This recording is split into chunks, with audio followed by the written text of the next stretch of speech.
Ce matin, on est à la soupe populaire de Hall. C'est un lieu qui fournit, dans le fond, des repas les midis et les soupers. Donc, 2 fois par jour à une population en difficulté qui ont un besoin là, au niveau de l'alimentation. Et en fait, c'est aussi un lieu où il y a différents services pour ces personnes-là. C'est ici où on fait les rencontres à la Clinique interdisciplinaire en droit social de l'Outaouais avec des personnes en difficulté qui ont des problématiques juridiques. Et donc, ils peuvent se présenter à la clinique tous les mercredis sans rendez-vous. Moi, j'étudie en travail social. Je suis stagiaire en technique juridique, je suis finissant cette année et je travaille à la clinique. Comment ça a été pour toi dans la dernière année au niveau du logement? On s'est promené là, dans le COVID. Là. On s'est tout ramassé le site, après ça, au Parc Fontaine. Puis après ça, ben, je suis allé au gîte, puis la Clinique interdisciplinaire en droit social a pour mission de défendre les droits des personnes marginalisées et judiciarisées, mais aussi, en fait, de les accompagner, de les soutenir dans les autres volets de leur vie, puisqu'une personne qui a des problématiques juridiques, souvent, a d'autres enjeux, vit d'autres enjeux dans leur vie. Donc, nous, on vise à les aider de façon globale. Donc, avec des stagiaires, en fait, en droit, en travail social et en sciences infirmières, on va regarder l'ensemble de leurs problématiques juridiques de façon à les soutenir complètement. L'autre grand volet, en fait, de la clinique, c'est l'apprentissage interdisciplinaire, donc entre les professions du droit, du travail social et de la santé, des sciences infirmières. Je suis une étudiante en droit. Le fait qu'on est avec des étudiants en travail social aussi, ça venait me chercher beaucoup parce que je trouvais qu'on manquait certaines aptitudes interpersonnelles dans notre programme. Lorsqu'on a le soutien d'autres perspectives, par exemple en travail social, en santé, on va réfléchir aux besoins complets de la personne, puisque lorsque tu as un problème de santé ou autre, tu ne vas pas être en mesure de t'occuper de ta problématique juridique. Un des aspects importants de la clinique, c'est aussi le volet recherche, qui cherche un peu à documenter, entre autres, l'expérience des personnes qui utilisent la clinique, puis celle des stagiaires en travail social, en droit, puis en sciences infirmières. Un autre des volets de la clinique, c'est de participer à la défense des droits collectifs, donc d'aider à identifier des enjeux dans la communauté avec les autres organismes et d'aider à d'essayer de les résoudre ou de comprendre c'est quoi les problèmes. Moi, j'ai travaillé avec la population itinérante, puis c'est sûr qu'on est beaucoup dans l'urgence souvent. On va essayer de trouver un logement, on va essayer de trouver une ressource, mais c'est difficile des fois de sortir de cette urgence-là, puis d'essayer de trouver des solutions qui sont plus, intégrales et sur le long terme. Non, moi, je pense que je vais faire du droit social, ouais. On peut dire que j'apprends dans le domaine juridique, mais surtout, on peut dire que c'est une apprentissage de la vie. C'est une école de la vie aussi. C'est hyper important, je trouve, que les populations qui sont marginalisées, qu'il y ait des gens qui les défendent. Et je trouve que la clinique fait vraiment un super bon travail par rapport à ça. Et en même temps, en profite pour pouvoir prendre des stagiaires comme moi, puis leur donner une expérience qui va complètement changer leur vie, puis qui va leur permettre, je pense, de faire de grandes choses plus tard.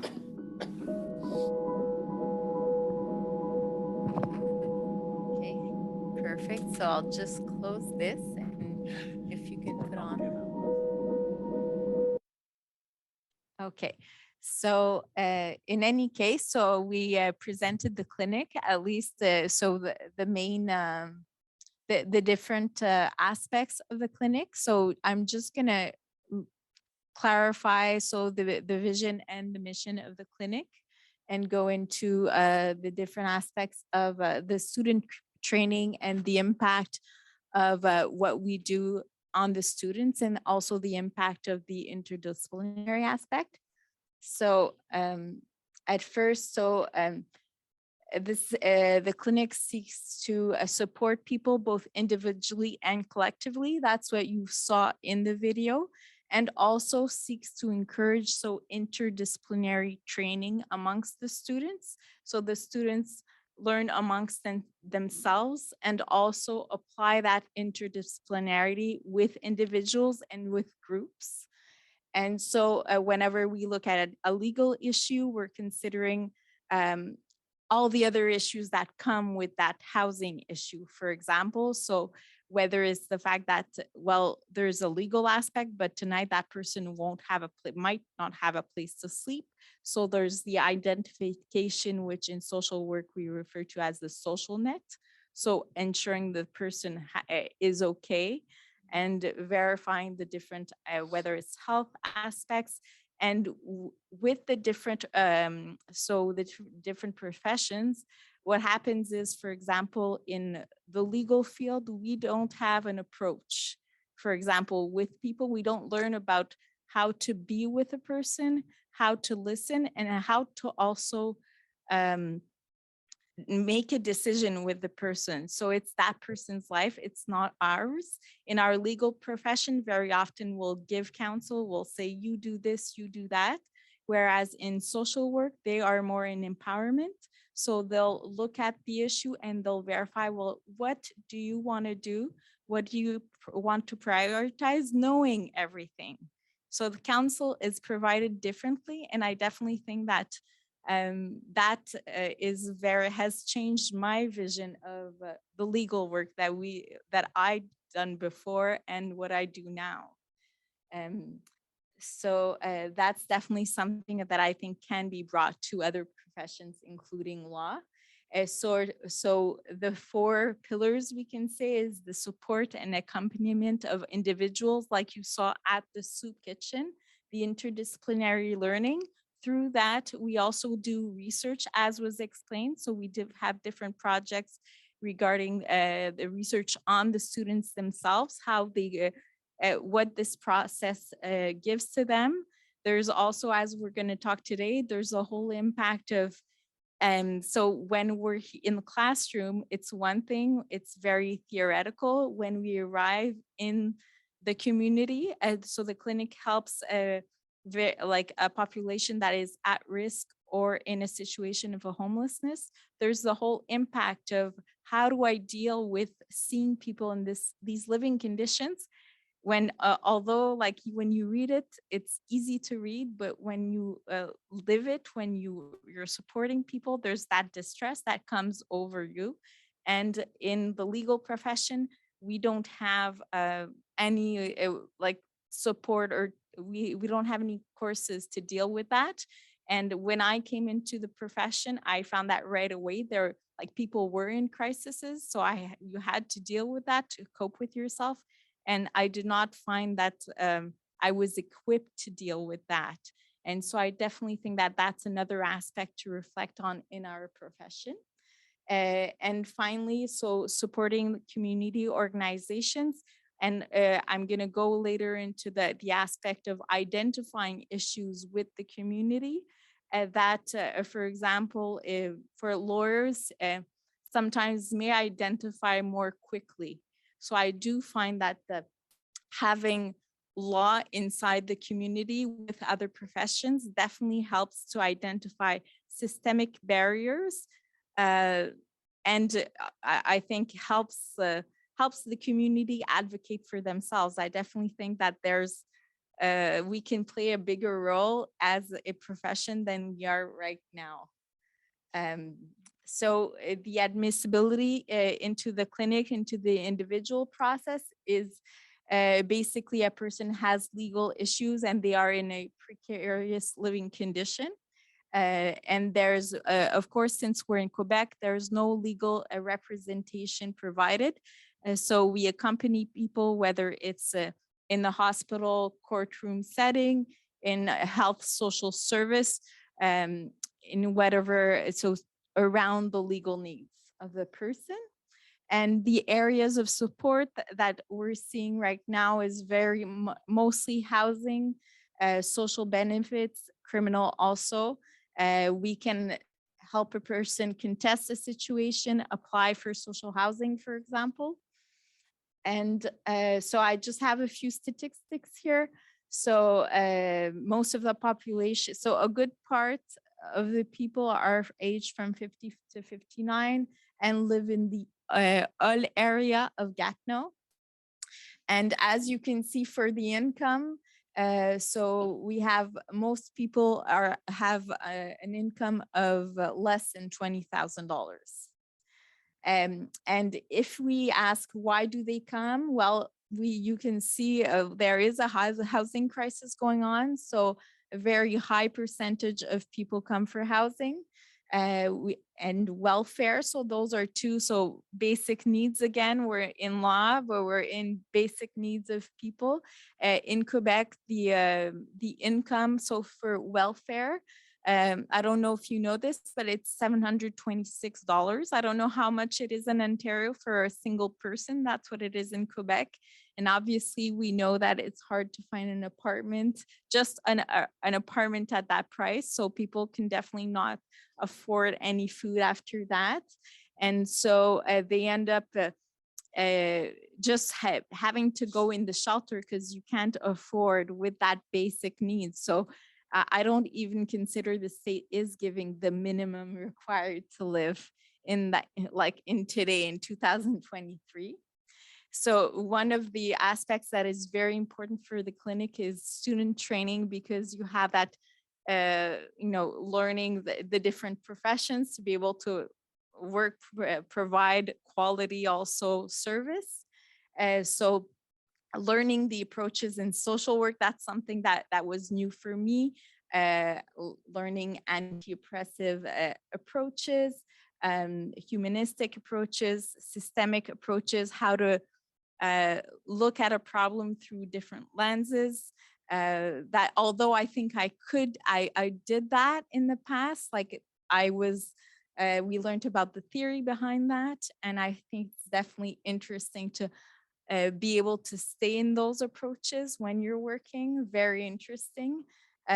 So the students, before they start working, like in social work, they always do. So we do field observations. We go to the soup. We help out as volunteers just at the kitchen. And after that, we integrate the clinic. There's also a rally in the court system. So students will be doing observations at court, going as if they were a person being judicialized, asking to have access to a file, etc. So trying to get to know the court system itself. And very important, so how to apply interprofessional ethics when working together, right? What can I do? What can I not do?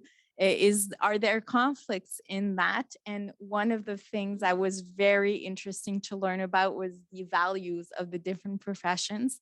Believe it or not, in social work, they have the value of social justice and contribution to humanity.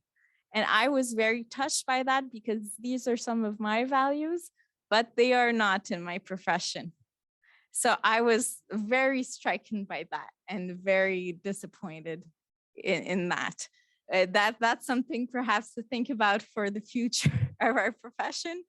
But yeah, those are some new things I learned about our, in my profession. So that could be a whole other subject.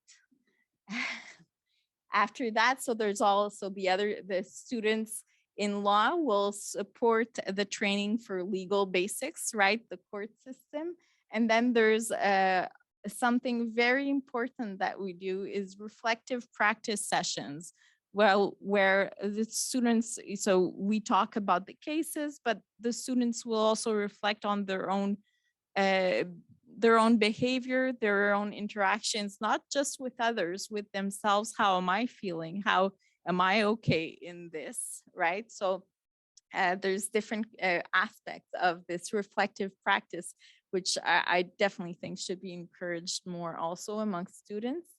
And socio-legal accompaniment. So students at most part will do an accompaniment, will accompany someone together. So a social work student and a law student, also to benefit a social work student that will have more experience in intervention, right? Supporting a person globally and when a person, for example, reacts a certain way. So supporting that whole situation if there's a crisis.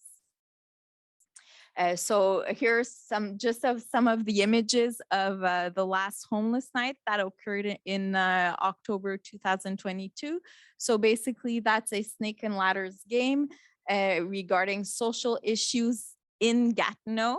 So basically people had to roll the dice, and there was an identification of a positive or negative aspect of something in Gatineau. And I can give an example. So a bylaw that that says you're not allowed to urinate in the public, right? So of course we know that for a person that does not have a home, and if there are no bathrooms, that's the person will get a ticket, right? Can be have tickets for loitering, etc. And unfortunately, still in Gatineau, it's not supposed to be, but people are still imprisoned for non-payment of ticketing, which and even if they don't have the capacity right now, it's still going on. So those are some of the different issues we had identified, whether it be housing. So if a person has access to social housing, they can go up a ladder, vice versa. So this was done with the team of the nursing students, the social work, and law students. So I'm just presenting some of the activities. So since it's very interdisciplinary, so we did some painting, but the paintings were actually protest signs for a protest regarding the lack of funds for the community sector who help out marginalized groups. We did an artwork regarding the housing crisis, and there was also a workshop on police interception and one in housing as well. We've done also information sessions at the soup kitchen to inform people of different issues. For example, last year came out the issue that they would build a police headquarters right next to the homeless shelter. And when research clearly indicates that creates a gap in the access of services for these people, because since they fear the police, and if the police is beside your basic needs services, you won't want to go there. So those are some of the things we've been doing. And finally, we've been doing some training with community workers regarding legal aspects, that they're also always working with the law to help the people they support. So they really need to know about the court system. So some of the collective actions we participated in. So one of them was, like I said, the police station issue. The other one is the other one I spoke about. So contesting imprisonment for non-payment of municipal tickets when a person can't afford to pay. And finally, contesting human rights violations regarding the living conditions of the homeless population in Gatineau. So recently, we wrote an op-ed regarding the situation of the homeless shelter and the hotspot in Gatineau, which is people actually sleep and live there, but for a very long time did not have mattresses. And in the last few months, it's been completely, in French, we say insalubre, so unlivable due to the conditions, the toilets being completely clogged, the odor of the toilets being clogged, like spreading, the mattresses being infected, etc. So, and it's known to the population, to public health authorities, and nothing is done. And this is why, and it's completely unacceptable that we accept that people live there in these conditions. And so we wrote an op-ed, but the clinic also intends to report a complaint to the Human Rights Commission regarding this issue. And it's just surprising how all these things that should not happen are very present and appear to be accepted, and very often because I don't know, I guess people don't seem to, I don't know if people don't care, but it just seems like it right now. when we see all these issues. So some of the other actions and collaborations we've done. So these are just examples of concrete actions regarding these issues that we've had. So as I said, we've written op-eds, we've participated in the mobilization of research on these issues to really, that's the force of the clinic. So workers will mobilize, start protests, and we'll be able to support with the research and to talk about that in the community. And we actually see, we helped organize a conference, and people were happy to understand the issues behind all this, right? Once we know, we can take a better decision. And also, like recently, regarding the non-payment of tickets for the imprisonment for this. So we've been verifying the analysis of legal recourses regarding these the breaches affecting marginalized groups. So that's just presenting the different collective and individual aspects. And finally, so some of the importance of the interdisciplinarity for the development of competence in human rights. So I wanted to just explain how they are intertwined and how they work. They're really important to be together. So of course, social work and health students, for them, it's as important to understand legal issues, both for individuals and for those communities in their professions. They have the obligation to advocate for the people they support. So whether you're in the social health, in the social public health system, whether you're a neurossocial worker, you have obligations. You have the obligation to ensure that that person receives the proper information, gets treated properly. You have the obligation to inform them of their rights. And so social workers constantly also go to court, accompany people that are highly judicialized and not just in one aspect. Very often they'll have a file in housing, in criminal, in youth protection. And so for them, it's extremely important to understand the law, basically. And they have, like, that's one of the things they don't have is legal courses, which they should. And in social work, so learning both individual and collective approaches for me has been really changing how I view my profession and how I practice it. And also, so those approaches can be used in law to encourage legal advocacy, which I think is less in our culture in Quebec anyways. So I definitely think that's a very interesting aspect. And in health, so since with the population that we work with, so it's extremely important to identify health factors that impact these individuals and the community, and actually the rights that are affected by that. For example, so when we know that the homeless shelters are not livable, that these conditions are unacceptable, there's a lot of health issues in there. There's a whole lot of legal issues too at the same time. So they really go together. And if I didn't have my co-coordinate, like nursing coordinator, there's a lot of things that right now I would not be aware of that I am because of her. And like I have a much better picture of the situation right now.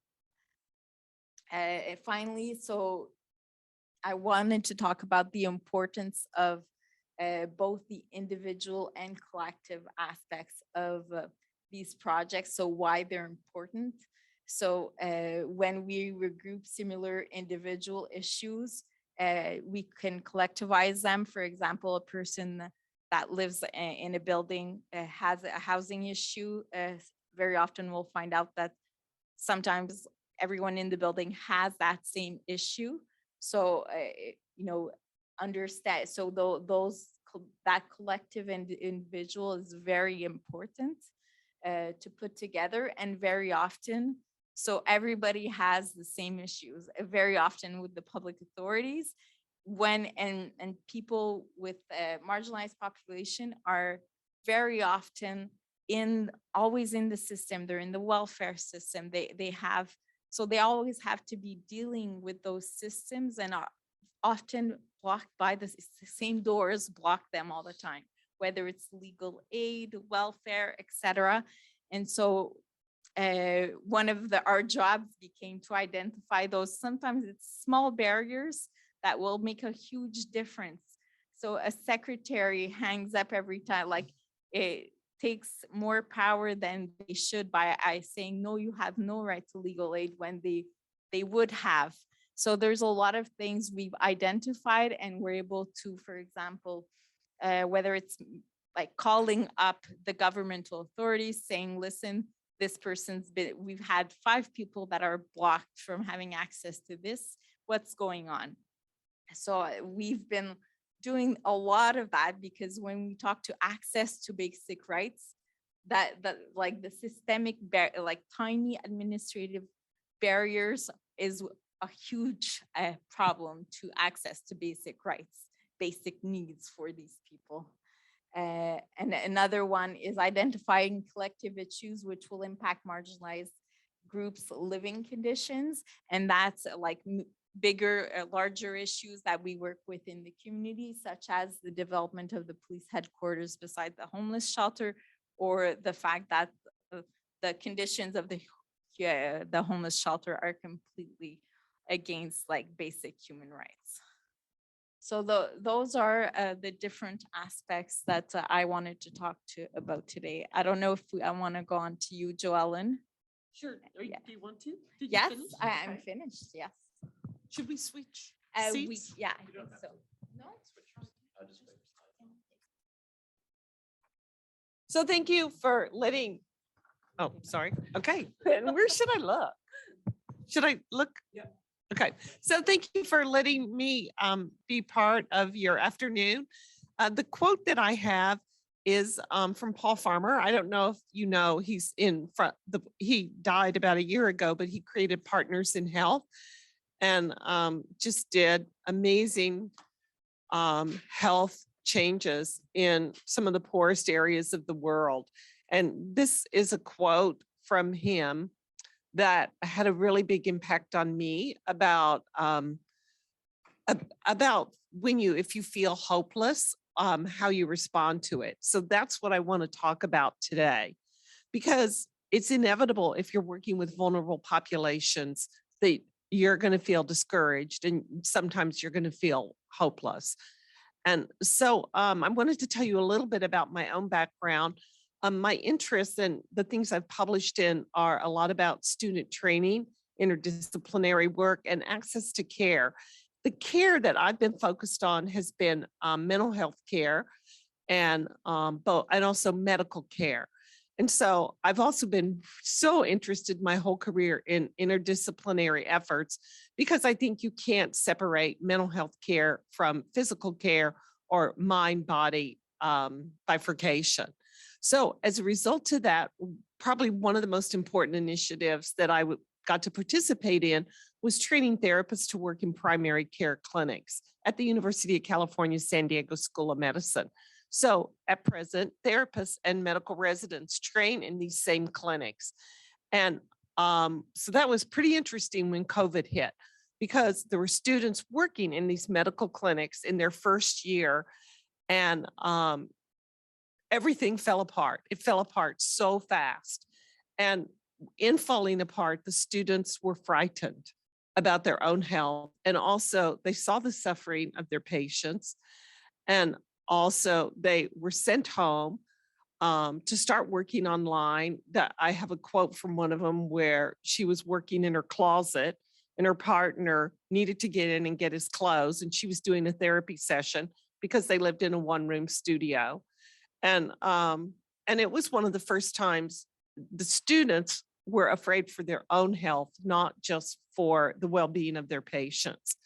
So I published a study on that in 2021, and I interviewed both therapy students, therapy supervisors, medical students, and medical residents. and sort of compared their experiences. And to understand what had happened, I looked for a conceptual framework or theoretical framework. And what was most helpful to me was the literature on moral injury. So today I'm going to apply that literature on moral injury and make some comparisons and identify some similarities between my students who are training to be therapists and working in medical settings. So it's still interdisciplinary and it's still focused on the human condition and suffering. And the students that I've come to know and respect so deeply in this project. And when you're doing a project like this, you can focus on service delivery, you can focus on research, or you can focus on training.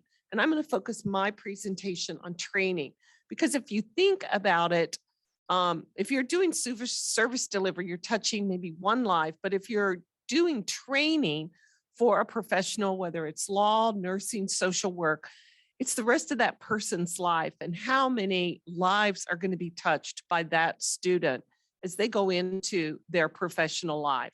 So this is the outline of the talk, and you can read it, so I won't go into it. We've already talked about a brief description of the project, so I'm not going to go into that either. You can just see the slide. But one of the best parts by far for me has been working with Anne. Because she's an attorney and I'm a therapist. And I've worked with lawyers at my university on a couple projects, but not as closely as I've gotten to do here. And like one time I was giving one of the students suggestions and Anne was like, you can't do that. Because as a therapist, what I was suggesting you could do, and I thought it was a great idea, but as an attorney or as a law student, you couldn't. And so some of the discussions that we've had and then shared with the students have been really insightful. Probably the other most important one is the discussion that Anne already mentioned about, are we training lawyers, nurses, social workers, therapists to work with an individual client? Are we training them to work in advocacy? And one of the things I think I'll take back myself from this project is you have to do both. In the training that I provide right now, we are almost exclusively focused on individuals, on training therapy students to work with individuals. And I sort of see the ridiculousness of it, of saying, okay, we're gonna work with 50 people who are concerned about their housing and they're depressed and anxious because they don't have housing, instead of change their housing. And so that's been actually a great experience for me. So still, I want to go back now to the students. The students at the SOUP and my students, but the students at the SOUP especially, were exposed to many points of suffering very quickly. Here's some of the things they've been exposed to in the past year. Clients who said during the legal interview, they're thinking about killing themselves. Clients who said they've experienced violence or they've experienced their property being destroyed, thrown on the streets, or the client themselves has threatened violence or threatened to destroy property and had gotten in trouble with the law. Clients who seek friendship with student outside of the clinic, like one of the students, the client just loved this law student and wanted her to come over to her apartment. Students who are overwhelmed by their personal workload outside of the clinic and find the clinic overwhelming and just are struggling with how to prioritize their work. Meeting clients who have psychopathology. I teach psychopathology, like the Diagnostic and Statistical Manual, mental disorder, and I'm a licensed therapist, so it's my job to recognize psychopathology.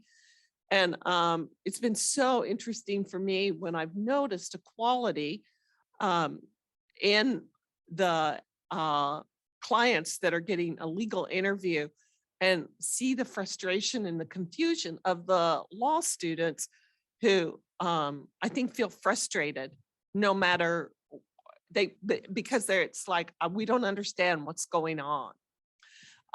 Another point that they were exposed to is some of the exhausted, burnout. I mean, no judgment by it, public lawyers that are burnout, exhausted, and indifferent to these clients' needs. They've seen landlords exploit powerless tenants of the homeless people, and then they've seen the city of Gatineau prioritize a police station over shelter for the homeless. So I want to go back then to these students. Why would a student choose to become a lawyer, a social worker, a nurse? And I want to hypothesize that many students who pick these professions, especially if they then go on and pick an internship with the homeless population, they have some idea about their work being a calling, a vocation. It's more to them than just making a living. And that to me is a very precious point. And that's actually the point that I want to focus on the rest of the talk. So so why does this student think of it as a calling? Well, maybe something in the student's own personal background, like many of the students who I believe chose, they could have had a very different internship, chose this year are immigrants, or their parents were immigrants. Some of them had experienced early trauma themselves. And I think these issues, because they saw suffering in their personal life early on, they wanted to make a difference. And so that's what they're doing. So how important are these personal attributes? And then this is really, if I'm talking to faculty more than anyone, are the years of education a critical period for a student's future success? And what's the role of the faculty in terms of mentoring? So what students and their mentors bring to their careers, they bring privilege, like just to go to the University of Ottawa, by definition, you're a privileged person. They bring maybe confidence. I can do this. I'm smart. I got into law school. I got into nursing school. They may bring history of personal struggles. They may bring their own trauma. They may bring a sensitivity to their family story. They may bring empathy. They may bring feelings of inadequacy. They may bring frustration or exhaustion or impatience. And they may be bringing so many different feelings and so many experiences that they're really distracted from the work that they're doing. And each student would be different. So now I'm going to switch, and I want to talk about moral injury, the moral injury literature, in addressing some of the issues that I've just brought up at the beginning of, in the first 5 or 10 minutes of my talk.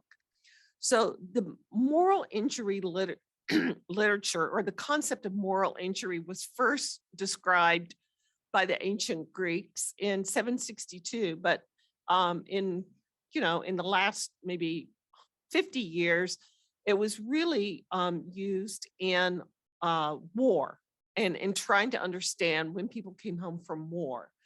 And maybe they had some mental health problems, but that didn't seem to really capture the issue. Instead, they were cynical, they were burnt out, they were indifferent, they became callous, and they weren't the person they were when they went off to war. And so in like a very superficial way, one could hypothesize, here was an idealistic person who went to war, was going to believe in what they were doing, make the world safe for democracy, and then went to Vietnam and burned up a village full of children and women, and to make the world safe for democracy. And so those experiences changed their view of themselves and changed their view of their work. So that's a pretty intense example. Moral injury literature was then sort of taken from that most intense experience. And then sort of looked at on a continuum, with moral injury being the most serious and the worst possible outcomes. So in the continuum then, let's start with moral dilemmas. And I'm going to talk to you about one of mine that I've experienced since I've been here. So on this end, here's moral injuries at its worst, the soldiers that I told you about. At this end, we can say that all lawyers, all students, nurses, all social workers, anybody who works with a human being is going to inevitably face difficult decisions where more than one answer is morally defensible, but none leads to an ideal outcome. And I'm going to tell you mine. I was thinking of which one to share, but I'll just share this one. And you can tell that it's just a little thing in a way. And in fact, it was little enough that I put it away because it bothered me and I didn't want it to bother me until I was getting ready for this lecture. So I was going to the soup one day and it was very, very cold and it was snowing. It was pouring snow.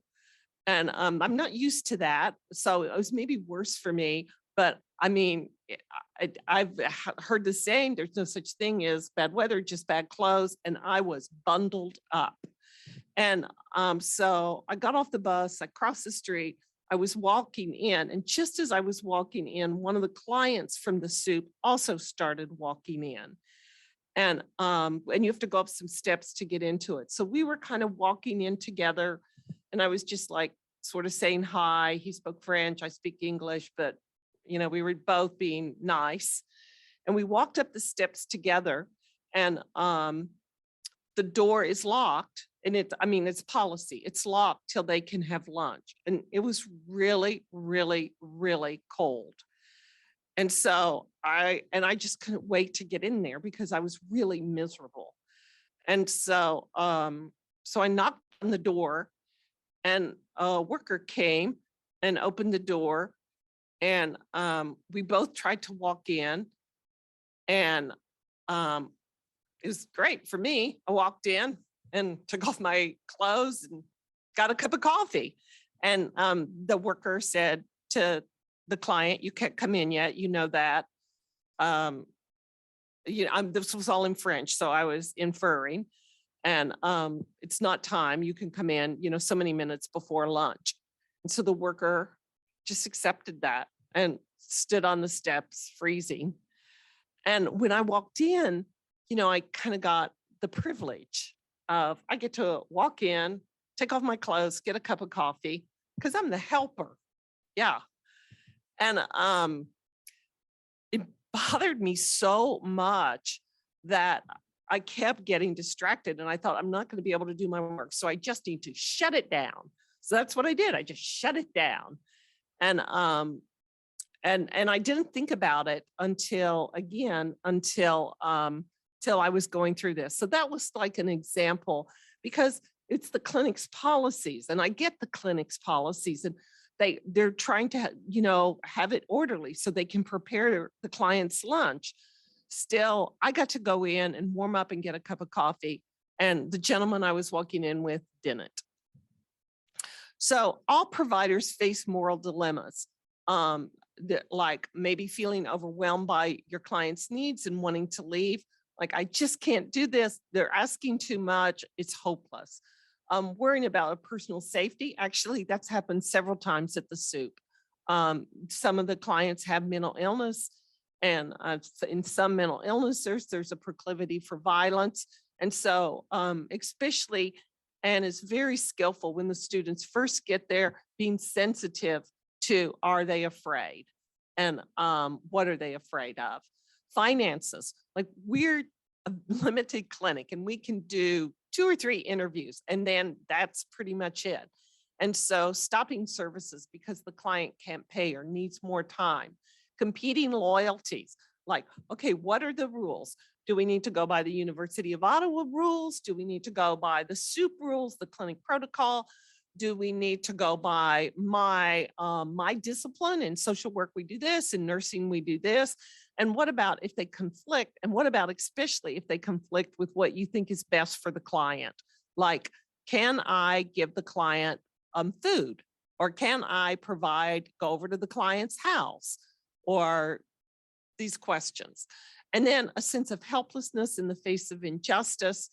And then competencies, like we can do so much for these clients, but I know that the students think, in fact, we had a great example of this when I was there, I think yesterday, where the students were really trying to provide for this client, but I both felt really stuck and weren't sure what to do. So dilemmas can lead to moral distress. And that's the example that I gave, whether it's beginning to eat at me. I'm not able to just shut it off. And especially, I think if you see a gross injustice done by somebody that you respect or your mentor or a leader, like a faculty member. With each episode of moral distress, you begin to have moral residue. It's sitting in you, like this isn't right, this isn't good. And why do I want to, this is wrong. Every day when I talk to Anne, she tells me another really outrageous story that you just cannot believe human beings are treated this way. And so eventually you develop moral residue. Moral residue are unresolved emotional and psychological conflicts, which make moral dilemmas and moral distress less tolerable. So it's building in me. Like maybe I'm quiet, maybe I'm not talking about it, but it's building in me, which can eventually lead to moral injury, like the soldiers we talked about at the beginning. So moral injury is an erosion of a person's moral framework as a result of a single egregious violation, like the soldiers who went into the village, or persistent repeated moral distress, moral residue. For example, the toilets overflowing, not having a clean mattress, not even having a place to sleep in sub-zero temperatures. And so just feeling powerless in the face of that injustice. So moral injuries can cause students or providers to question themselves, their colleagues, and their career choices. One definition of moral injury is perpetuating, failing to prevent, or bearing witness to acts that transgress deeply held moral beliefs and expectations. How do you respond to moral distress? And these were some of the things I saw in the study I did with my own students. So it's so interesting because the study that I did was looking at therapy students working with physicians at the onset of COVID. And there are so many parallels because human beings and their hearts are the same. So one response would be, it can't be helped. This is just the way it is. That's the policy of the clinic. They get to stand out in the freezing weather while I go in and warm up and get a cup of coffee. That's how it is. Giving up, quitting jobs, changing careers. You know, I like, this is a great internship, but I don't think this is, exactly what I'm going to do. Cynicism, which actually probably early in my career was my top response. I would be in a faculty meeting and something would come up about human suffering, and I would say something sarcastic, and my colleagues would be like, okay, Joellen, shut up, because that was how I protected myself. Distancing from your source and depersonalizing one work, it's just a job, it's over and got, no, it has nothing to do with me. I'm gonna go home to my warm, cozy home. Coping strategies, like I go running as a way of coping and it's no longer working. And all of this would equal burnout and maybe making a change in your career. So I went back and I looked at the results of the study that I did in San Diego. And I found especially highlighted, I don't have data, I just have observations from my work at the SOUP and with the students, but there were 4 themes that just seemed to keep coming up in both cases. One was ethical dilemmas. And an example, these are just examples. What should I do if I don't feel safe here? And do I need to, I'm supposed to be the provider. I'm supposed to be the helper. But I'm afraid. What should I do? Pervasive uncertainty. Are we doing any good anyway? Does our work matter? That, if the city of Gatineau doesn't care, why should we care? Boundary ambiguity. Can I go back to the soup on the weekend to check on my client? I was so upset on Friday about what they said, and I'm worried about their safety and well-being. So I think I'll just make a personal trip and go see if I can find that client and make sure they're okay. And then isolation and burnout. So burnout, I never really wanted to work with homeless population anyway. I'm going to work with different kinds of clients in Ottawa. So again, I'm talking to faculty now. What is the role of the supervisor who recognizes the students' moral struggles? One, I think supervisors have to have their own self-awareness of his or her moral struggles. So I really paid a lot of attention to my own responses to situations, actually to a point because I'm a guest here, I maybe paid less attention than I would if I was in San Diego, but in terms of acting on it, but I at least recognized it. And then every Tuesday, we have an opportunity to talk about our own moral struggles with the students. And sometimes Ann and I will talk just privately about things that we're struggling with in the work. And it's so interesting to have a nurse, a social worker, me as a therapist, and a lawyer talking about the same issues and really affected by the same issues, but coming at it from different ways. Then what I've learned from the law school and from Ann is that advocacy is a way of feeling empowered. Like I talk to an individual client and I feel depressed at the end of their interview as a therapist, because I know that they wouldn't be depressed if they weren't in such a horrible situation. And so then mixing individual skills, an individual interview by a social worker, by a lawyer, an exam by a nurse, or a therapy session with group advocacy, like going and protesting the police clinic. It is empowering and helpful against moral dilemmas and moral despair. Then creating a sense of community and safety. We're all in this together. And I think that's what happens on Tuesdays. And I think it would be very bad if there wasn't a little bit of sense of safety and community, because it's very easy to feel overwhelmed by the suffering of the clients that we're serving. And then one of the things that's been the best for me is because I am a therapist and because I'm a professor and I train people in mental health, I've been able to provide a framework for what students are experiencing. So they may have a interview with a client who clearly has some kind of serious mental health problem and they're confused about it. And the very next day or the next week, actually, I can give a lecture on that topic. And so I've been able to give, 10 or 20 lectures on just basic ideas in mental health, but that I think are enlightening for students outside of mental health. So here's my final quote. This quote came from physicians who were working at the very beginning of COVID, and it struck me. So I'm going to end my talk with it, and then if we have time for questions.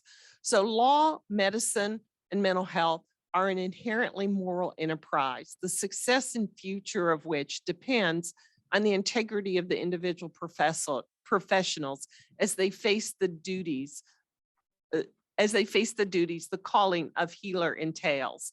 And so I just want to end with that to say, I believe that training is a critical period.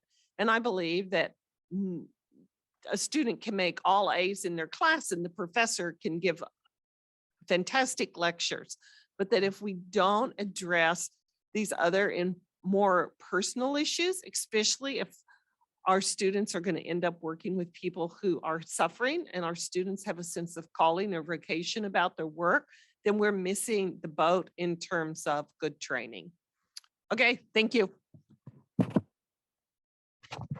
Thank you, Joellen, and thank you to both of you, in fact. So I invite you to write your questions in the chat, or for the people that are here, I don't know if you have questions. You know, as you were speaking there, Joellen, I was thinking also of not only students and faculty working with vulnerable populations, but actually seeing some of my colleagues across the country dealing with difficult legal issues or political issues around healthcare reform. And, you know, one of the things I find in health law is that we're such a small community that sometimes people are very isolated in their, you know, they might be the only health law person really in a university or in a province, you know, just a couple of people really working on very big questions and sometimes feeling like they're the only ones speaking out on topics. And I just wondered about your reflections on that, because it seems to me that sometimes it's so alienating and isolating that people lose a kind of frame of reference, you know, that they feel so marginalized that they're always arguing, always fighting, and never can see anything right again. It feels a little bit like that. Perhaps I'm just reflecting my own feelings at the moment, but it seems to me that a number of my colleagues across the country are in similar situations. And I think too that sometimes it's, you know, for racialized colleagues, or, you know, there's also this constantly battling to have their voices heard, and then to feel so despondent, to always having to fight these battles. So I just wondered, you know, in terms, some of the supports that you gave there really involved around community and sharing and things like that. So I just extrapolating to, is there sort of tools that we can use from the local to the sort of national, even global, to help people in these situations? Yeah, I'll let you guys speak first because the lawyers, and then, but what I would talk about is community. And I like to me, community and also self-awareness. That's why I put the quote, the Paul Farmer quote. Yeah. It is about hope, and it is about rejecting despair and cynicism. These are the two biggest dead ends we've got: despair and cynicism. And, yeah, and so, so, so I think, one, you have to have your own self-awareness. Like, I'll just do therapy speak for a minute. Like when I walked into that, the soup the day with the gentleman, immediately I was like, how do I feel? What do I feel? And I knew that I was upset. And I knew that I had a sense of injustice. Exactly. And so I think it's very important that people practice self-awareness, that they know what they're feeling. And that then, if it's possible, if you even have one or two people that you can talk about it with, I think that can help. So those would be the two things I would say, whatever the discipline is. And, you know, we could talk about this on an individual framework. Like I've talked to my client in therapy and I see my hopelessness of my client and I see how awful the situation is. Or we could talk about it in legal advocacy when we're trying to change a system. And so, yeah. Yeah. Okay, so I also think that putting things around an issue instead of just like, let's say the legal community, I'll get all the legal health lawyers together. For me, what this has brought, the interdisciplinarity of it, is that, for example, even I can say, whether it's Joellen or even like the social work interns, support my self-awareness because of their own training that I don't necessarily have, and their own reflexes that I don't have. So when you have a community, like a team that's that has these different trainings, I can support them in different things, and they can support me and raise those questions of my practice of what are you doing for yourself, and what, etc. You know, so there's lots of I think, like, definitely and collectively, the going around issues, you can see like so much more when you're brainstorming around an issue and you have different professions versus you only have, for example, health or legal. It's not the same picture you're painting, right?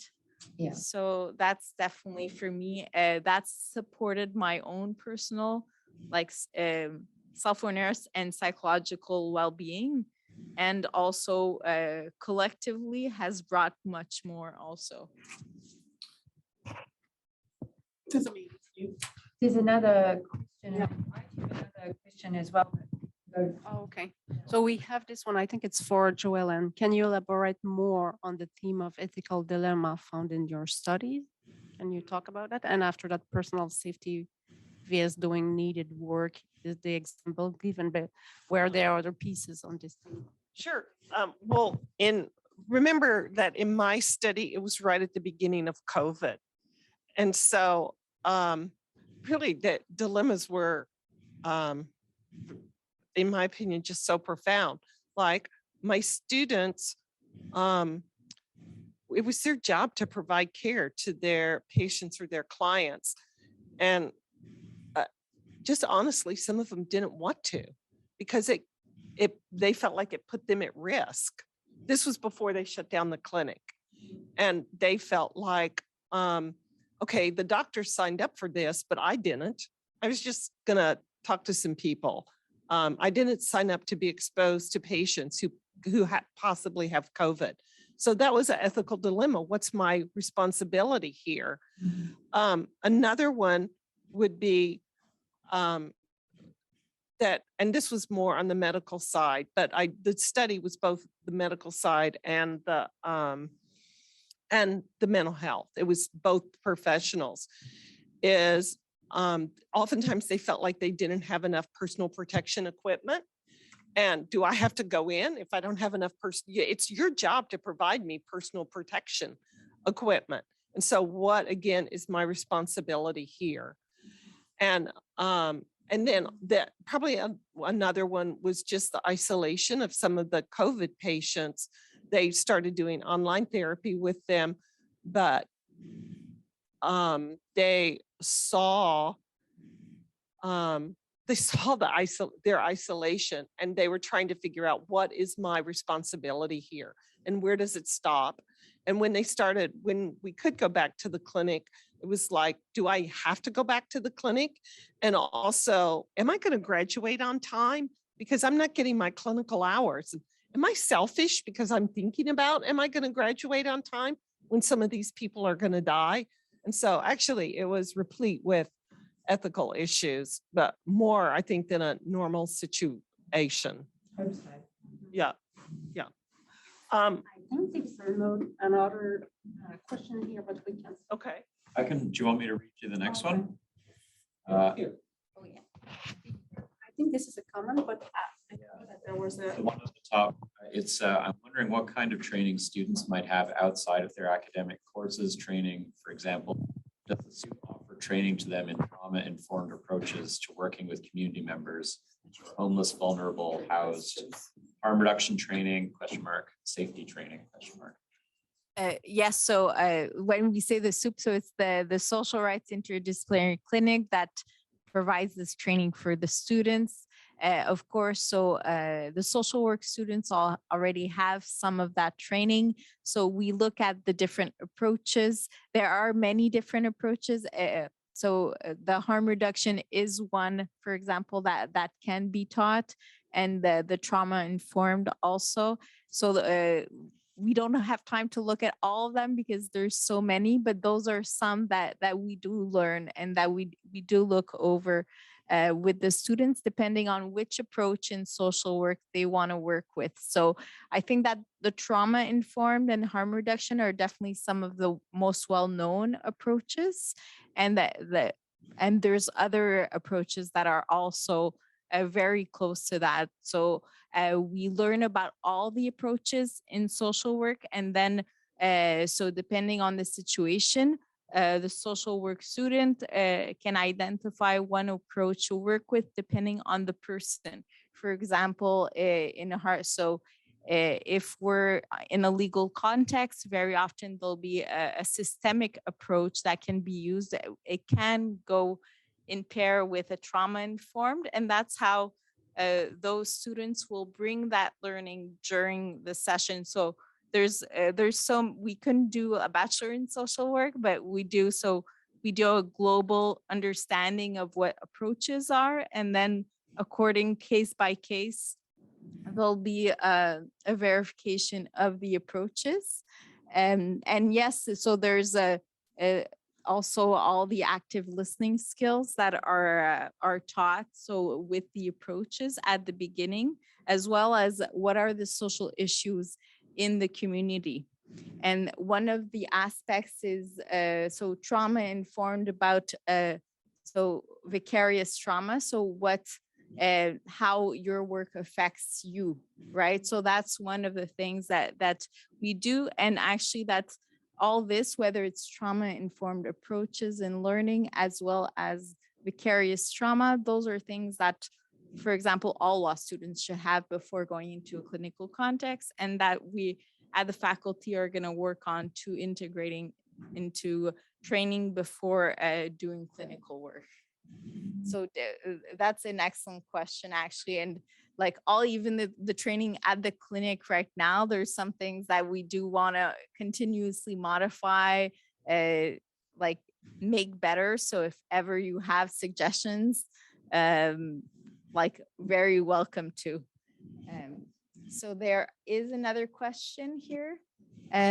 This has inspired thinking as to where moral distress may lie. Recently, I've been volunteering. I'm a social worker and a PhD student.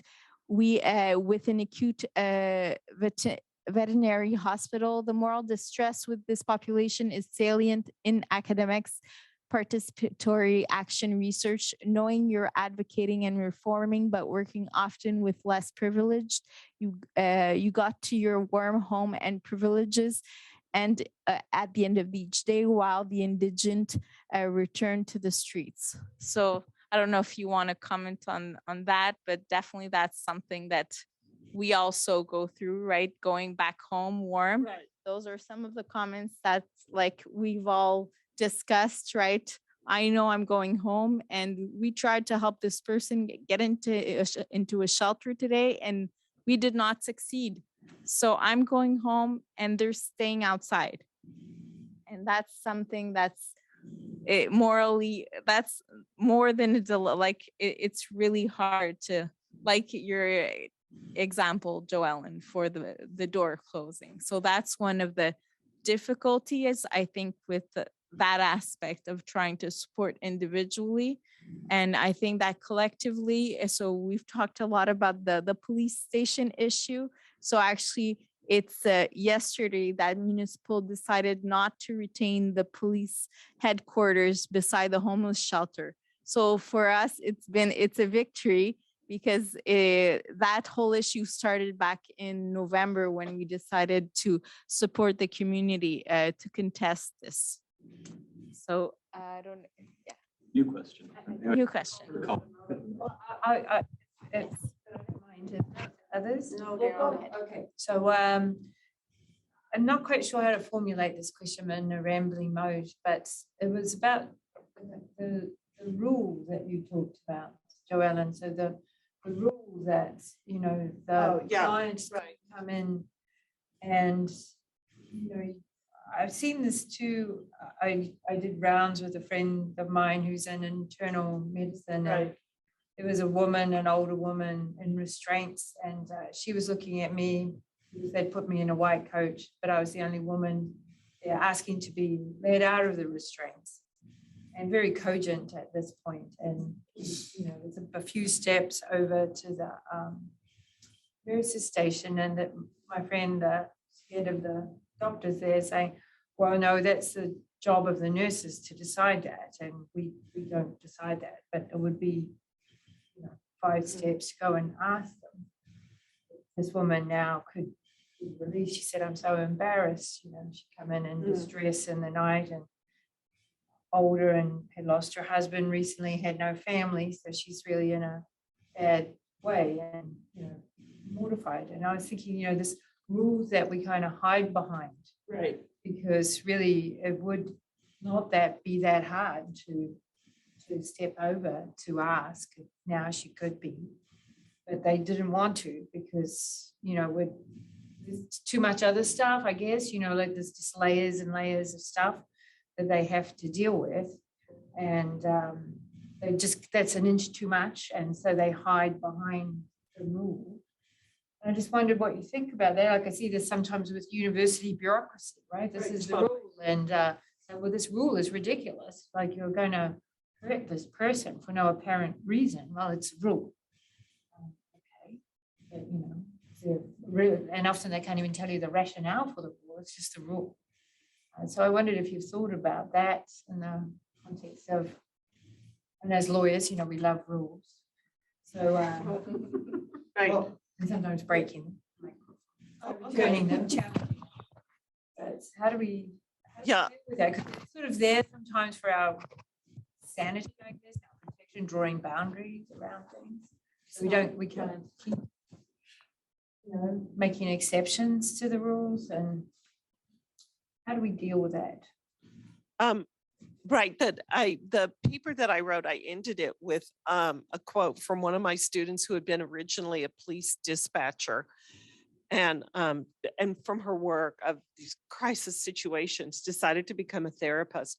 And she was so eloquent talking about, I mean, 'cause a police dispatcher, she had so many rules, and she was an adult and had a lot of experience. And she talked about that institutions' job are to make rules and policies and procedures. That's what they do. And people's jobs, you know, an individual helper's job is to figure out what the person in front of you needs, and that maybe it's going to be in sync, and sometimes it's an inherent clash. And when do you go against those rules? And when do you try to change the rules? And, you know, I think it's beyond this lecture, but I think all of those are possibilities. And, you know, in my own clinical work, I'll go against rules, you know, and at times be willing to take the consequences. But at the same time, when I'm a faculty member, I had a student give her personal phone number in reproductive medicine. No, to the translator. The translator was a student, and the new mother called the student translator in the middle of the night and said she was going to kill herself. And the student should not have given her personal phone number to this patient. And so I see the benefit of rules and policies to protect people, but I also see how institutions just protect themselves. The point of the rule is lost.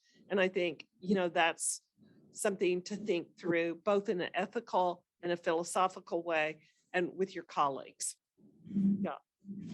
And I've actually, in my experience at the clinic, so I've had a worker tell me that she does everything to work around the rules to support the people she's helping it to the maximum because of their situation and the system that resists it. And so I found that very different from in my profession, where I actually, after hearing her, now I realize that I find that in like some of the teachings in the law school, where we are made to follow the rules because that's the system is that, versus contesting the rule, right? And one of the, like a lot of the laws that like we see, you know, at the clinic are very often made to suppress, keep people down on the ground. I mean, and it's just the example of if you're evicted from a social housing place in Quebec, so and meaning, for example, you didn't pay your rent, you have a debt, well, you won't be have access to social housing until you've paid that debt. And it's possible, since if, for example, if you're on welfare, that you never in your life paid that debt, so you'll never in your life have access again to social housing, but you can't afford anything. So where are you going to live for the rest of your life? So very interesting topic. Yeah, the one other thing I'd say about it is I think we're socialized by, this is the strength of interdisciplinary work. Anne and I've had a lot of discussions because sometimes when Anne goes into her lawyer mode, she's much more authoritarian.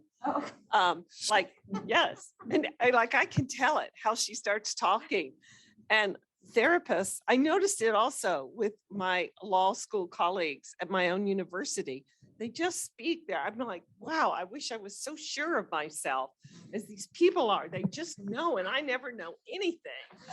And yeah, and you know, I think therapy, especially some kinds of therapy, like narrative therapies, are just much more ambiguous and maybe, and well, there's another perspective, and we need to figure it out together.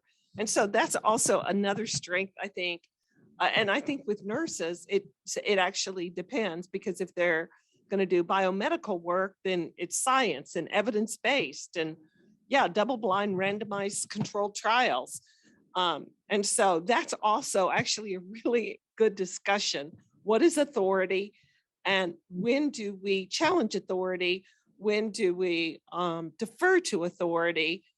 And when do we notice that the authority is clashing with what's we think is the best interest of our client?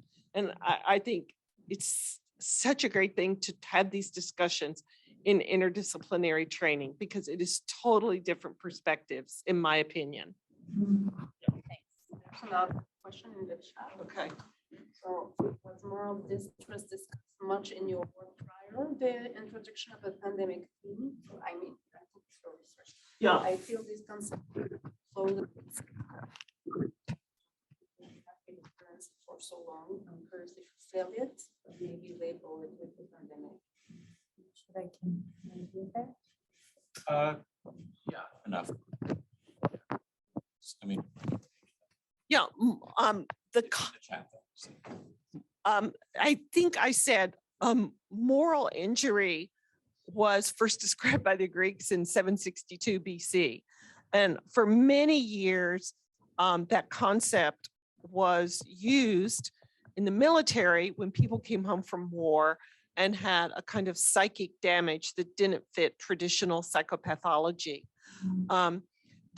The difference, like maybe this is a very simplified answer. PTSD is I fear for my life. In moral injury, I fear for my morality. I fear for my values. I fear for my sense of self. And so, yeah, actually it has been around, but it's been first in the military and then mainly in health sciences. And now I think other people, and I totally agree, the pandemic, you know, it just became useful in so many disciplines, this concept. Just because we see it more, because people have more distrust, or is it just because? Well, I think it was unique challenges. Like, again, I'm going to talk about my students. I think one of the biggest points for my students was that they had never felt their own lives were at risk, that their own personal safety. And, you know, the idea of, okay, I'm seeing these patients and then I'm going home and I'm putting my family at risk. And so all these, and I know that, you know, Canada, I think was much more compliant about vaccinations than the United States was.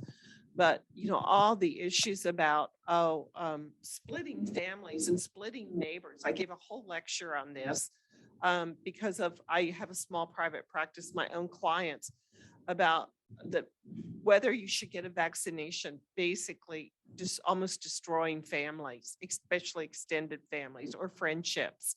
And so of course, with all those issues, the moral injury literature is a really helpful way of looking at it.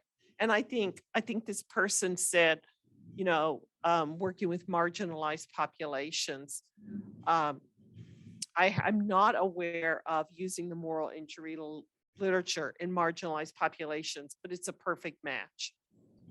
Yeah.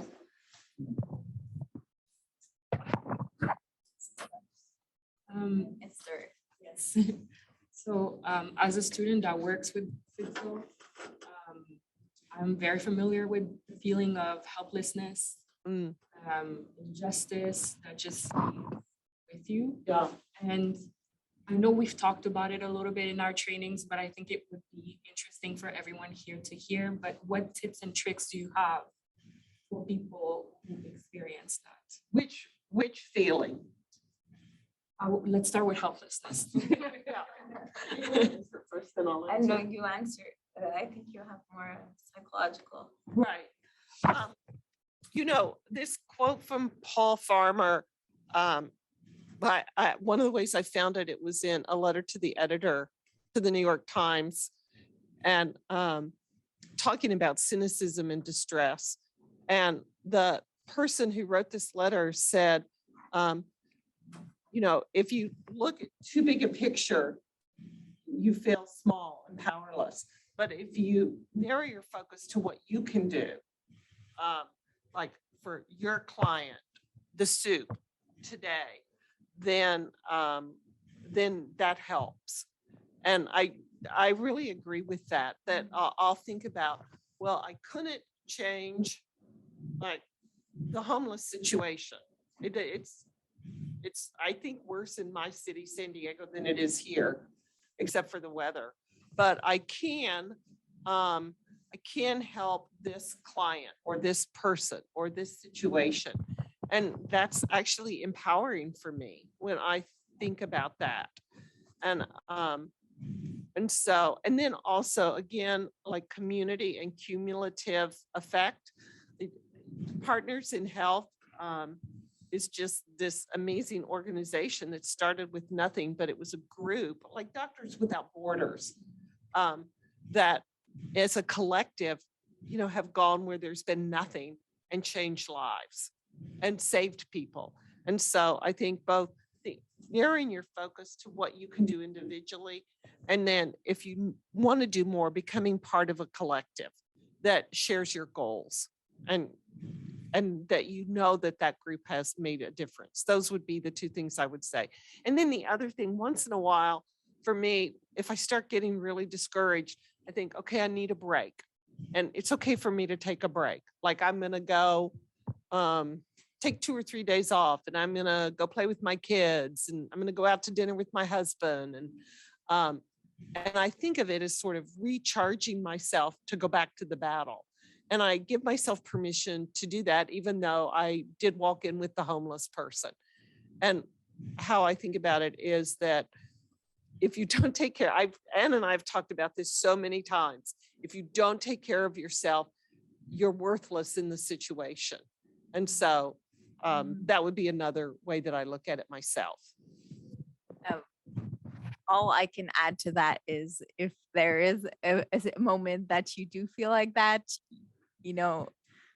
like you talk about it and then you take a day off, or I do believe that that's the answer, even for me personally, right? Like I have needed that too, to take some time off. So I definitely think like that we all need to care for ourselves first, right? So yeah. I had somebody who I just really respected who worked in a child and adolescent psychiatric hospital. And it was like maybe one of the worst situations I've ever seen, like 6-year-olds trying to kill themselves. And it was a psychiatrist who just was right there with these kids, and violent kids who would be held down on the floor by, you know, people because they were going to harm themselves or somebody else.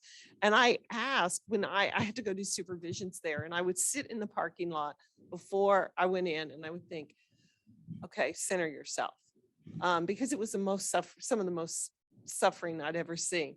And I would go in and I would do the work, and then I would come back out. But I was talking to the supervisor once, and I said, how do you do this day after day, week after week? And it's the same thing again for Paul Farmer. How do you do this?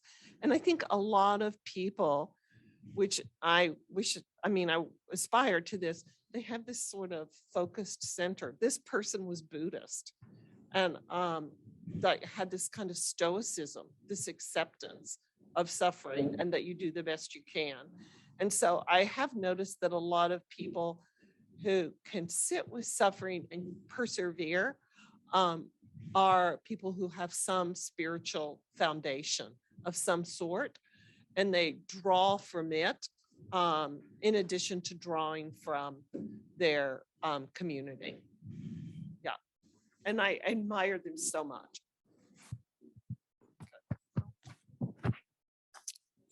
Thank you, everybody. So we had a great discussion. Thank you to both of you. And thank you to everyone online and in person. So I'm going to let you go and tell you thank you again. And as you know, you have, if you are interested, this seminar on quand gamer devient risqué, les jeux vidéo, la dépendance et le droit on Thursday. Thank you. Thank you.